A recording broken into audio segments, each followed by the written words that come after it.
رز برياني أصلي، برياني هندي. بسم الله. يا الله. الأساس سمن وبصل أحمر.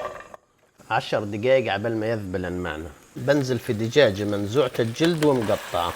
يعني الحين الدجاج هذا ودي أعطيه برضو كمان 10 دقايق فالبصل. كوب زبادي أو لبن رايب، حبة بندورة، ربع ربطة كزبرة، 10 ورقات نعناع، ثوم مهروس، زنجبيل مهروس. حطيت ملعقتين كبار جرام مسلة، شوية مية، وبنعطيه من نص ساعة ل40 دقيقة. بنفحصه عبال ما يستوي معنا. في الوقت هذا بنسوي الرز. ملح وفلفل حار، هيل أخضر، عيدان قرفة، بذور الكراوية وقرنفل. فمية حامية بستنى عليهن روائحهن يطلعن 5 دقايق. ملح. رز بسمتي معتق. بسم الله. طبعا بس غسلته ما نقعته. يغلي عبال ما يستوي 20 دقيقة. 10 ورقات نعناع. هذا زعفران بدقه،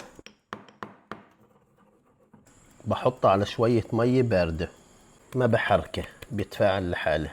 إذا السوائل بتكون كثيرة بنشيل منها. بعدين بننزل في الرز برضو اللي نشفناه من المية، كزبرة، سمن مذاب، والزعفران.